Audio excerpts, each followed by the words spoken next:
ओम नमः शिवाय। अथ सप्तमोऽध्यायः। ईश्वर अर्थात शिव जी ने कहा, हमारी आज्ञा के अनुसार व्यवहार करने वाले हे पुत्रों, आप सबका कल्याण तो है। देवता तथा संसार के सभी प्राणी अपने अपने कार्य में प्रवृत्त हैं या नहीं। मैंने ब्रह्मा और विष्णु के युद्ध के समाचार को पहले ही जान लिया है।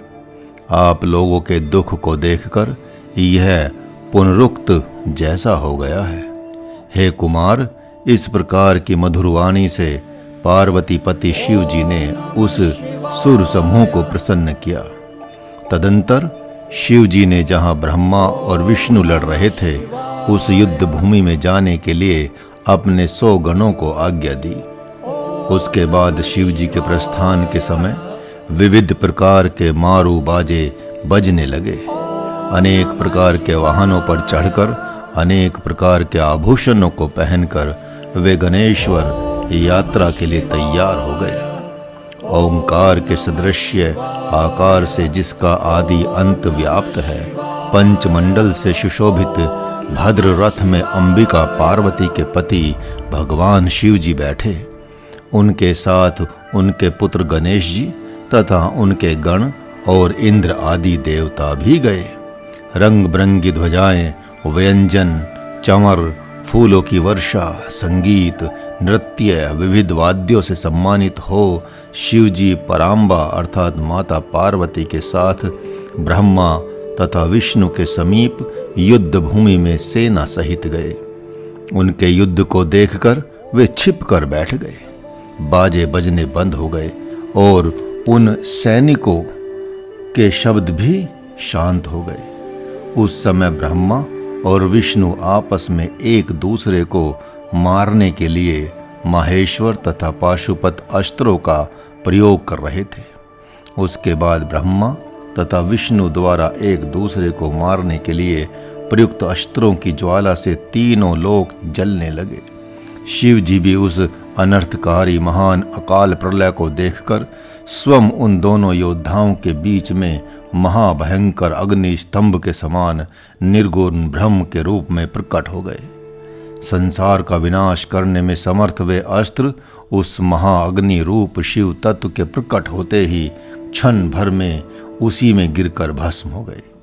इस प्रकार अस्त्रों के शांत होने की अद्भुत एवं कल्याणकारक घटना को देखकर यह आश्चर्यजनक आकार वाला क्या है, ऐसा वे आपस में कहने लगे। यह इंद्रिय से अगोचर अग्नि रूप स्तंभ जैसा उठ खड़ा हुआ है, उसके ऊपर तथा नीचे क्या है, हम दोनों को देखना चाहिए। इस प्रकार कहकर अपने को वीर समझने वाले वे दोनों वीर उसका पता लगाने के लिए शीघ्र तत्परता के साथ गए। हम दोनों ने मिलकर जाने से यह एक प्रधान कार्य नहीं हो पाएगा, ऐसा कहकर विष्णु शूकर का शरीर धारण कर उसके मूल भाग को देखने के लिए नीचे की ओर गए और ब्रह्मा जी हंस का रूप धारण कर उस अग्नि स्तंभ की ऊपरी सीमा को देखने के लिए गए। भगवान विष्णु पाताल लोक का भेदन कर बहुत दूर तक चले गए। जब शूकर रूपधारी विष्णु ने उस अग्नि स्तंभ का पार नहीं पाया तो वे थक कर उसी रणभूमि के समीप चले आए। हे तात वेदव्यास जी, तुम्हारे पिता ब्रह्मा जी ने आकाश मार्ग से जाते हुए गिरे हुए अद्भुत एक केवड़े के फूल को कुछ विचलित हुआ देखा। वह केत की पुष्प बहुत वर्षों से अपने व्रंत अर्थात डंठल या डंडी से अलग हो चुका था, फिर भी उसमें अत्यंत सुगंध थी और वह मुरझाया नहीं था। उन दोनों अर्थात ब्रह्मा विष्णु के इस असफल प्रयास को देखकर भगवान परमेश्वर शिव ने परिहास किया। उसके कारण उनका सिर हिलने लगा।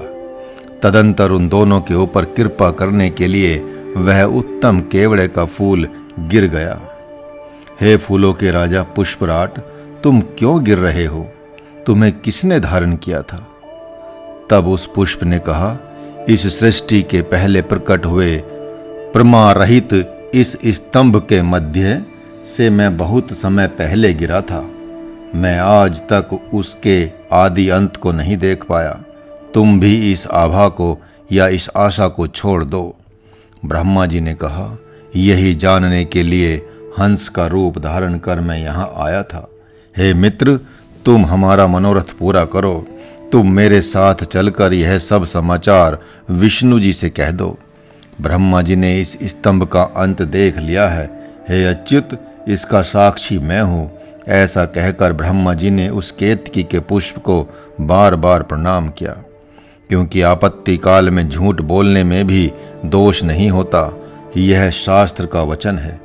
जब ब्रह्मा जी ने विष्णु जी को थका हुआ तथा अप्रसन्न चित्त देखा तो ये प्रसन्नता से नाचने लगे। नपुंसक के समान बात करते हुए विधि पूर्वक ब्रह्मा जी ने विष्णु जी से कहा, हे हरि, इस स्तंभ का ऊपरी भाग मैंने देख लिया है। इसमें हमारा साक्षी यह केतकी का पुष्प है। ब्रह्मा जी के कहने के अनुसार केतक पुष्प ने भी उनके सामने असत्य भाषण कर दिया। विष्णु जी ने उसके कथन को सत्य मानकर स्वयं ब्रह्मा जी को प्रणाम किया और षोडश उपचारों से ब्रह्मा जी की पूजा की। धूर्त ब्रह्मा को मारने के लिए उस अग्नि स्तंभ से साकार रूप शिव प्रकट हुए। उन्हें देखकर कांपते हुए हाथों से विष्णु ने उनके चरण पकड़े और कहने लगे, आप आदि अंतहीन शरीर वाले हैं। मानव आपको अज्ञानतावश अपनी स्वार्थ सिद्धि के लिए ढूंढने पर भी प्राप्त नहीं कर सकता। हे करुणा कर, आप मेरे ऊपर प्रसन्न हो। आपके दर्शन से हमारे पाप धुल गए और हमें क्षमा करें। आपने यह सब अपनी लीला से ही कर डाला। ईश्वर ने कहा, हे वत्स विष्णु, मैं तुम्हारे प्रति प्रसन्न हूँ, क्योंकि तुमने ईशत्व को प्राप्त करने की इच्छा रखते हुए सत्य कहा। अतः तुम संसार में ईश्वर तथा समता को प्राप्त होकर मेरे सत्कार को भी प्राप्त करोगे। आज से तुम्हारी मूर्ति की विभिन्न क्षेत्रों में प्रतिष्ठा और उसका पूजन सहित उत्सव होगा। सत्य भाषण के कारण शिव जी विष्णु भगवान के प्रति अत्यंत प्रसन्न हुए और उन्होंने देवताओं के देखते ही अपनी समानता उन्हें प्रदान कर दी। इस प्रकार शिव महापुराण में अनल स्तंभ आविष्कार वर्णन नामक 7वां अध्याय समाप्त हुआ। ओम नमः शिवाय। अथ 8वां अध्याय। नंदिकेश्वर ने कहा, तदंतर महादेव जी ने ब्रह्मा जी का घमंड दूर करने के लिए अपनी बाहों के बीच में से एक अद्भुत पुरुष भैरव को प्रकट किया। उसने उत्पन्न होते ही संसार के स्वामी भगवान शिव को उस युद्ध भूमि में प्रणाम करके पूछा, हे प्रभु, मुझे क्या करना है? शीघ्र ही मुझे आज्ञा दीजिए। शिव जी ने कहा, हे वत्स भैरव, यह जो संसार का आदि देव ब्रह्मा है, इसकी तेज धार वाले तलवार से शीघ्र वध करो। इतना सुनते ही भैरव ने ब्रह्मा जी के केशों को एक हाथ से पकड़कर दूसरे हाथ से पकड़ी हुई तलवार से इनके उस असत्यभाषी 5वें मुख को काटकर उन्हें भी मारने के लिए तैयार हुआ। तब तुम्हारे पिता ब्रह्मा जी आभूषण, वस्त्र, माला तथा दुपट्टा को उतारकर सफेद बालों से युक्त हवा के चलने से केले के पत्तों की भांति अथवा लता की भांति कांपते हुए भैरव जी के चरण कमलों पर गिर पड़े। ब्रह्मा जी की इस दशा को देखकर विष्णु भगवान ने हमारे स्वामी के चरण कमलों में आंसू गिराते हुए हाथ जोड़कर उस प्रकार मधुर वाणी से कहा, जैसा बालक अपने पिता से कहते हैं। विष्णु जी ने कहा, हे शिव जी, आपने कृपा कर ब्रह्मा जी को पहले 5 सिर दिए थे, अब इनका एक सिर नष्ट हो गया है। अतः कृपा पात्र इस ब्रह्मा पर आप दया कीजिए। इस प्रकार जब विष्णु जी ने शिव जी की प्रार्थना की तो देवताओं के समूह के बीच में स्थित भैरव को उन्होंने रोका और कहा कि अब तुम ब्रह्मा को दंड मत दो। तब एक गर्दन से रहित उस कपटी ब्रह्मा जी से शिव जी ने कहा, हे ब्राह्मण, तुमने लोक में अपनी पूजा कराने तथा ईश्वर अर्थात स्वामी होने की इच्छा से छल किया था।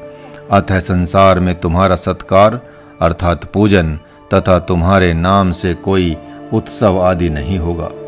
ब्रह्मा जी ने कहा, हे महाविभूति, हे वर देने वाले, हे स्वामी, आज आप मेरे ऊपर प्रसन्न होइए कि मेरे उस शिर का मैं इसे आपका वरदान समझता हूँ। हे भगवन, संसार के बंधु, हे विश्व योनि, दोषों को सहन करने वाले, शैल धनुषधारी, हे शिवजी, आपको नमस्कार है। शिवजी ने कहा, हे पुत्र, राजा के भय के बिना यह संपूर्ण संसार इसी भांति लड़ झगड़ कर नष्ट हो जाएगा। अतः जो दंड के योग्य है उन्हें तुम दंड दो और संसार के भार को धारण करो। मैं तुम्हें एक दुर्लभ वरदान देता हूँ, उसे तुम स्वीकार करो। वैदिक यज्ञों, अग्निहोत्र आदि तथा स्मृतियों द्वारा विहित कर्मों के तुम ही गुरु आचार्य रहोगे। तुम्हारे बिना सांगोपांग दक्षिणा सहित भी यह यज्ञ निष्फल हो जाएगा। तदंतर भगवान शिव जी ने झूठी गवाही देने वाले केवड़ा के फूल से कहा, अरे दुष्ट केवड़ा के फूल, तू यहाँ से दूर चला जा। आज से लेकर पूजा के अवसर पर मेरा भी प्रेम तुझ पर नहीं रहेगा। भगवान शिव ने इस प्रकार कहते ही शिव जी के समीप में रहने वाली देव जातियां उस केतक पुष्प को वहां से दूर हटाने लगी। केतक पुष्प ने कहा, हे स्वामिन, आपकी इस आज्ञा से मेरा जन्म व्यर्थ हो गया है। अब पुनः आप मेरे अपराध को क्षमा करके मेरे जीवन को सफल कर दें। आपका स्मरण करने मात्र से जानकर किए गए अथवा अनजाने में किए गए सभी प्रकार के पाप नष्ट हो जाते हैं। ऐसे आपका दर्शन कर लेने के बाद भी मेरे ऊपर मिथ्या भाषण का दोष कैसे रह सकता है। जब केतक ने सभा के बीच में इस प्रकार शिव जी की प्रार्थना की, तब उन्होंने कहा, तुम मेरे धारण करने योग्य नहीं रहे, क्योंकि मेरी वाणी असत्य नहीं हो सकती। किंतु विष्णु आदि मुझसे संबंधित अन्य सभी देवता तुम्हें धारण करेंगे। इस प्रकार तुम्हारा जीवन सफल होगा। मेरे ऊपर की जाने वाली मंडप की रचना में भी तुम्हारा उपयोग होगा। इस प्रकार भगवान शिव जी ब्रह्मा, विष्णु तथा केत की पुष्प पर कृपा करके सभी देवताओं द्वारा स्तुति किए जाने के बाद सभा में विराजमान हुए। इस प्रकार शिव महापुराण में शिव अनुग्रह वर्णन नामक 8वां अध्याय समाप्त हुआ। ओम नमः शिवाय।